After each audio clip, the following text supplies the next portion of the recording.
Thank you very much. Earlier today, I spoke with Prime Minister Ardern of New Zealand to express the sorrow of our entire nation following the monstrous terror attacks at two mosques.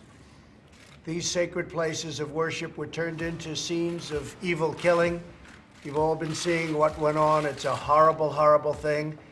I told the Prime Minister that the United States is with them all the way, 100%, whatever they need.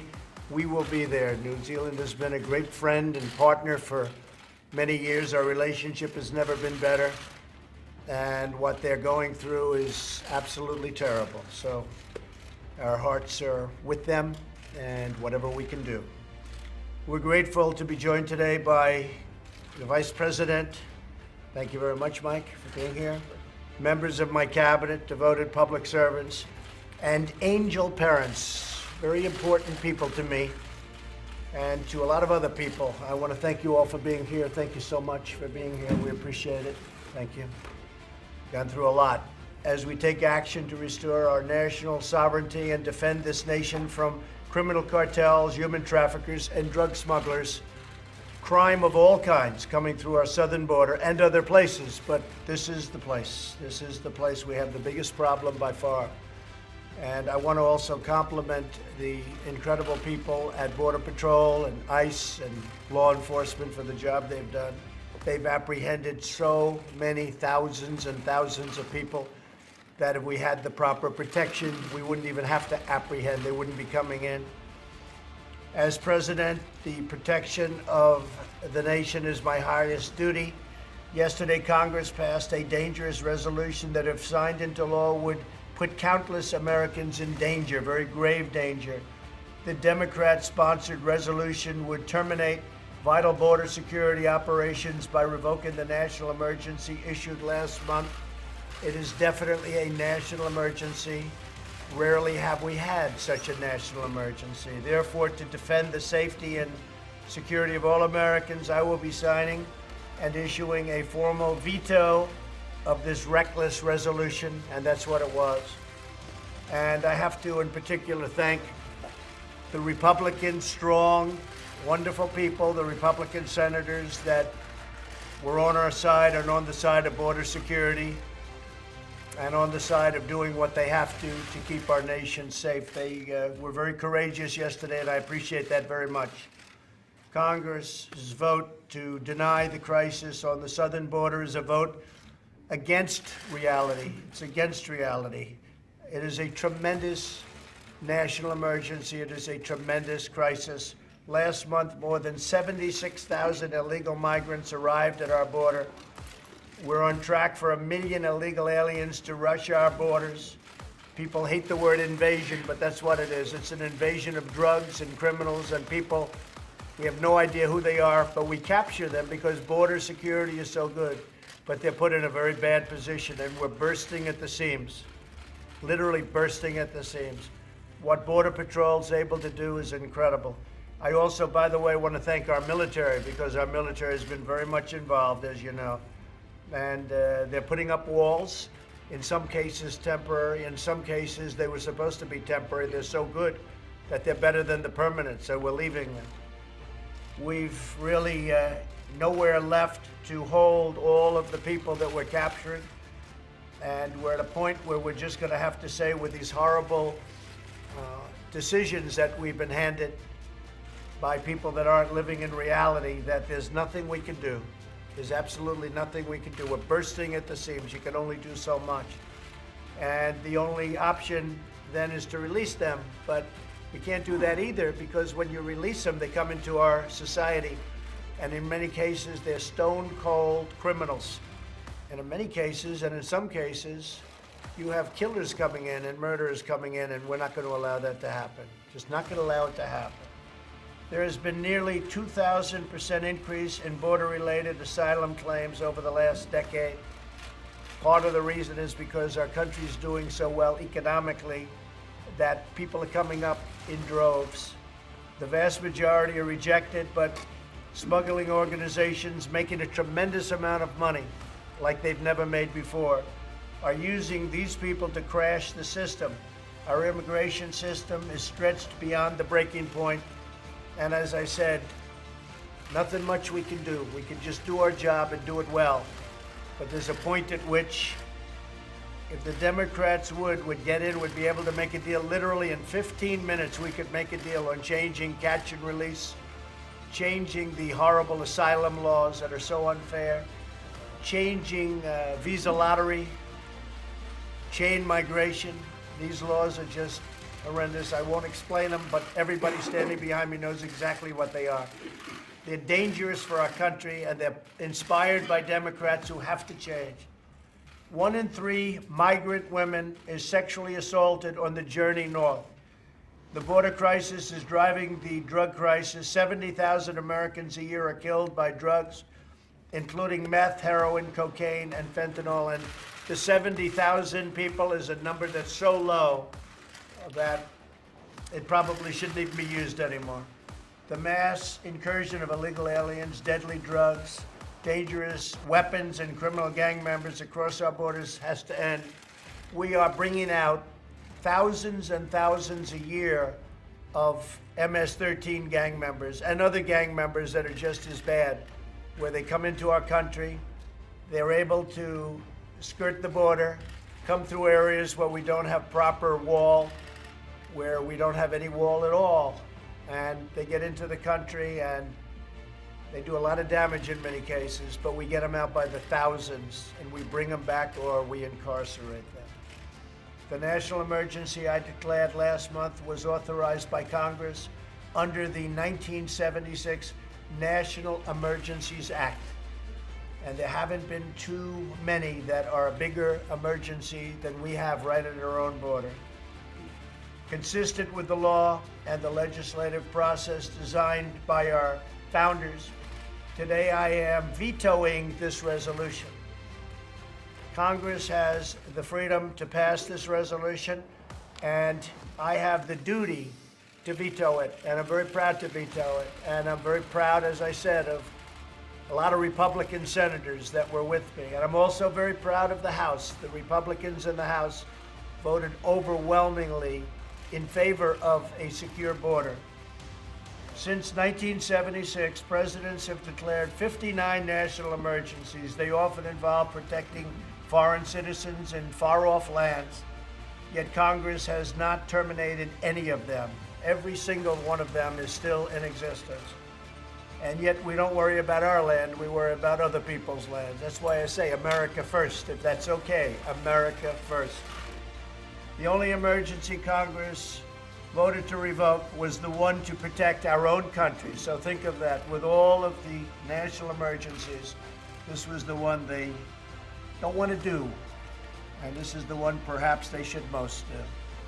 We're joined today by many brave law enforcement officers, including sheriffs and just people that have been just tremendous backers of law and order, which we have to have. We're also joined by friends of mine, Marianne Mendoza, Kent Terry, Laura Wilkerson, Sabine Durden, and Steve Ronbeck.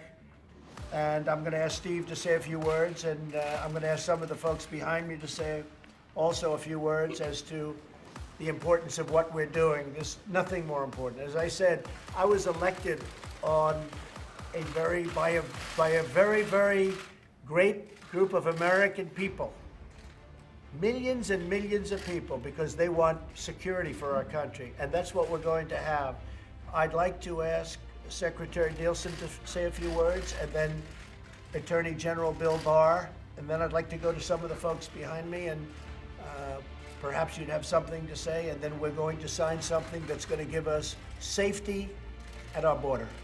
Secretary? Sir, I just want to thank you and the Vice President for your leadership and your constant support of the brave men and women, not only represented behind you on the very front lines of our country, but of CBP and ICE. The fact that this is an emergency is undeniable. We have not seen this type of flow. As you know, it's predominantly families and children, which means that there's a very unique and dangerous humanitarian crisis at hand, in addition to the security that you just described in your remarks. So we have a duty to know who comes in our country, and we have a duty to ensure that the flow is safe and orderly. That's what you've attempted to do. That's what you've demanded that Congress do. And I just, again, ask Congress to please pay attention. We've given you the facts. The system is breaking. Security is risk, and the very humanitarian protections that we hold dear in this country are at risk in terms of our ability to provide those to vulnerable populations. So, Mr. President, thank you always for your leadership and great support. Thank you very much. Thank you. Mr. President, your declaration of an emergency on the southern border was clearly authorized under the law and consistent with past precedent. As you said, the National Emergencies Act directly authorizes the President, gives broad discretionary authority to the President to identify and respond to emergent circumstances that require a decisive response. And the humanitarian and security crisis we have on the border right now is exactly the kind of emergency that presidents are permitted to address under the National Emergencies Act. As you alluded to yourself, in the past 40 years, there have been 59 emergencies declared. And many of these have dealt with political conditions in countries like Burundi, Sierra Leone, Belarus.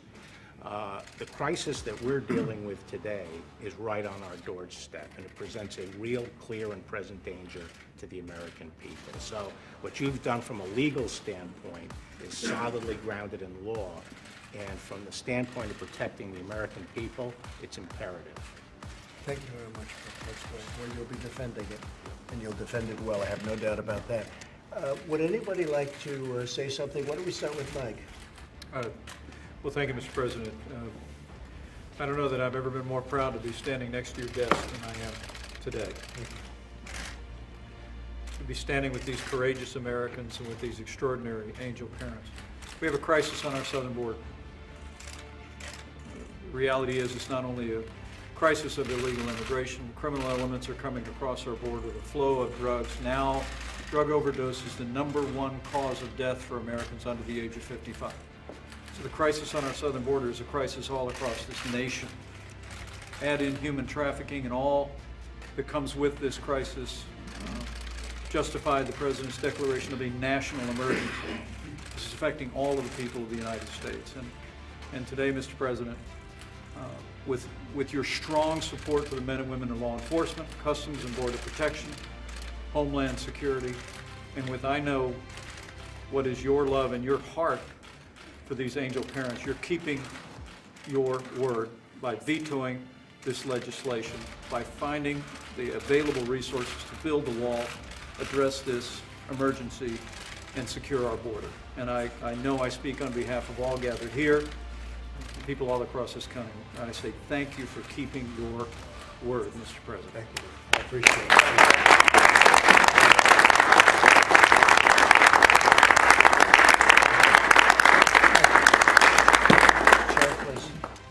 Mr. President, thank you so much for a very necessary veto to support public safety in this country. The sheriffs and men and women of law enforcement in this room and across this nation owe you a debt of gratitude for something that we've been waiting for decades. Our hats are off to you again, sir. It's an honor to be here. It's an honor for sheriffs to be involved in this. And it's an honor for law enforcement as we fight the drug trade every day in this country. And all the things that go along in our business, in our profession, from an insecure border. So again, sincerely, we thank you, sir. Thank you very much. Thank you for being there with me all the way.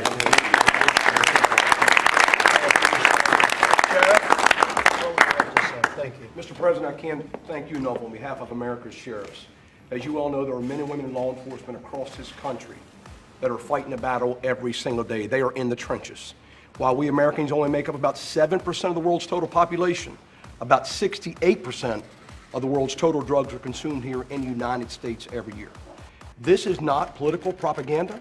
We have a dire crisis on our southwest border, and America's sheriffs stand behind the President of the United States 100%. He has had our back, he's had the Americans' back, and we stand behind you solidly for what you're doing here today. This is unprecedented for a president to take this type of action. And we commend you, we applaud you, and I salute you, sir.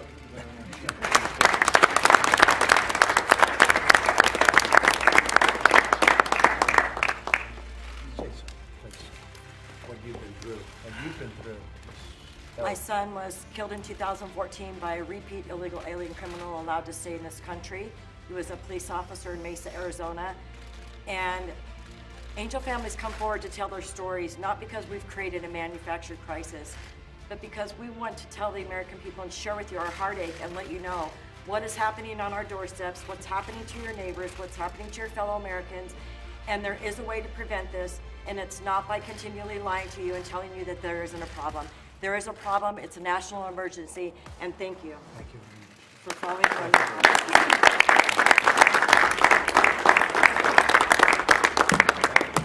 Please, go ahead.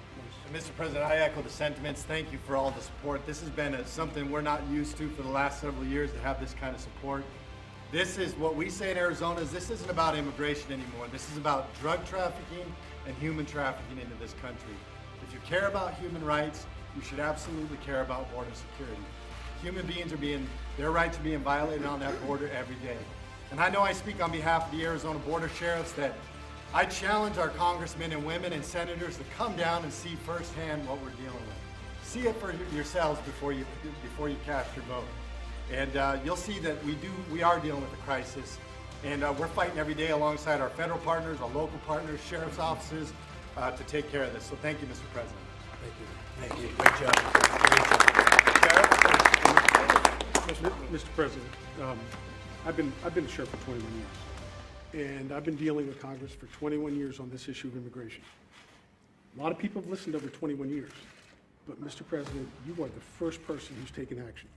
And you have given us back our footing in law enforcement, but you've also given the American people back what they deserve, which is to be protected. In signing this today, I can't tell you how much it means to all of us in law enforcement. But importantly, Mr. President, when I hear people say, this is all manufactured, it's all this and that, no, it's not. In my county alone, one city, we have, on average, on second shift at our hospital in New Bedford, Massachusetts, 15 to 20 overdoses on second shift every day. And this is going on, that's one example, it's happening all over the country. But Mr. President, you have stood up and you've taken the action. And the American people are behind you, we're behind you, and thank you and God bless you for what you're doing. Thank you, man. Thomas Murphy, where's Tom Murphy? Where's Thomas? You had a horrible ordeal that you just went through with your son. Mr. President, I'd like to tell you and tell the public that if you don't think it can happen to you or your family, I have a quick story. Yeah. I've been with the state police for over 30 years, working narcotics and gang task forces and supervised those for 22 years. My son grew up with depression issues and some mental health concerns. He's self-medicated with marijuana. At 18, and his father, me, had him arrested a few times along the way. When he turned 18, he moved out the day of his birthday when he turned 18 years old because he knew Dad had rules, and one was no drugs in the house. He moved out, stayed with some friends, got a job. He had a work-related injury where he severed 4 fingers, and he was introduced to opioids. So he was battling 2 things, actually, mental illness and the opioid addiction. Afterwards, he finally came to me, and for the first time in his life, he said he needed help. We sent him to a rehab facility for only 30 days because that's what our insurance would pay for at that time. He came out of rehab, everything was fine for approximately 3 months. The craving was too much for him. He got a hold of some heroin that was laced with fentanyl, and he died on December 13th, 2017. So I'm here to say, as far as stigma goes in narcotics, and it's not going to happen to me, it's not going to happen to my family. My father's a retired minister of 45 years. My sister is in the medical field. My brother's in law enforcement. No one even smokes in our family. No one's ever been arrested.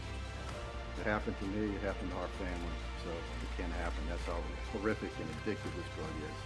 So anything you can do to help us and families like us is greatly appreciated. He's coming through the southern border, folks, all through the southern border. Thank you very much. Mr. President, thank you very much, please. sir. This is the first real step in confronting the heroin drug crisis in this country. We're going to make real strides after this. I'm the sheriff of your home of Camp David, Frederick County. Right. We suffer the same problems there, and I'm convinced without what you're doing here today, every county becomes a border county. Thank you, Mr. President. Thank you, Sheriff.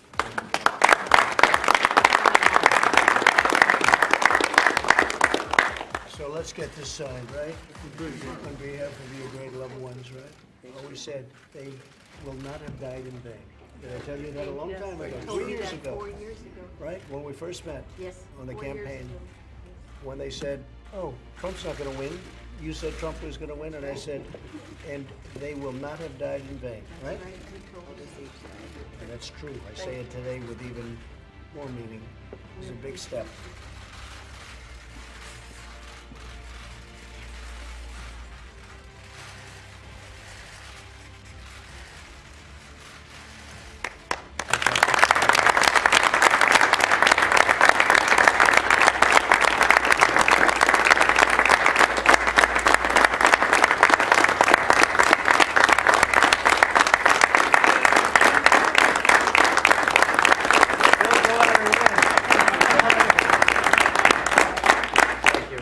Thank you. That's a big step. We're building a lot of wall right now. It started. A lot of people are saying, "Well, gee, you took down wall and you're building new." Well, we took down wall that almost didn't exist. It was like paper, and we're replacing it with, in many cases, 30-foot bollards, and in many cases, we're replacing it with 18-foot wall. But we have many miles under construction right now, and we're going to be signing contracts over the next couple of days for literally hundreds of miles of wall. And it's being built in the right places, and it's doing the job. It's doing the job, and it's interesting. It's like a little bit like water, as we do. We did San Diego. You know, California is very interesting because they keep talking to California. We don't want wall. I see a new candidate who's in the mix. He wants to take down the walls. Try that sometime. You'll see what will happen. You'd have tens of millions of people coming in. You see, take a look at Tijuana. Take down that wall. You want to see a mess? Take down that wall. You'll see what will happen. Right now, we have thousands of people are in Tijuana trying to get in. They're not getting in. So as we build it, it gets better and better, but it gets really to a point, and they come to a point, but you can control that point. And this is serious stuff. This is, we're able to do it cheaper, better. It's better wall. It's different from what you've been watching going up. We had to take the old plans. We didn't want to stop. So we took the old plans. We didn't like it. This wall is a beautiful looking structure. It's much stronger, and you can build it faster and cheaper. Other than that, what can I say, right? It's going to be great, and it's going to have a tremendous impact. And on top of that, I have to thank the Secretary and all the people that have worked so hard, because what you do on the Border Patrol, what you do, what those patrol agents and what the ICE folks do, and taking people out of the country that nobody wants to talk to. Even some of the sheriffs say, you know, if you can get ICE to do it, you don't mind if they do it, right, Sheriff? As tough as you are. These are tough people, and they're great people. These are people that the ICE folks that take such abuse from Democrats and some others, they love our country as much as anybody loves our country. So we're building a lot of wall, and we're taking good care of our people, and we're doing, at point of entry, a tremendous amount of work. We're already in contract to buy, they make pretty incredible new equipment for drug detection, where you can find out what's in the wheel of a car, where it is, where it's in the engine, where it's in the hubcaps. I mean, we have some incredible stuff. Plus we have also, we're getting dogs, more dogs, believe it or not. I still say, is that still true? There's nothing replaces a good dog, is that right? I'm buying this equipment for very expensive, but we haven't been able, it's true, we haven't been able to match the dog. I've seen out at Secret Service where they showed me the dogs, certain types of German Shepherd, very specific types of dog, but what they do is they'll run by 15 boxes, all empty, except one. And they'll be very, very strongly sealed boxes. And they'll come running full speed and stop like on a dime.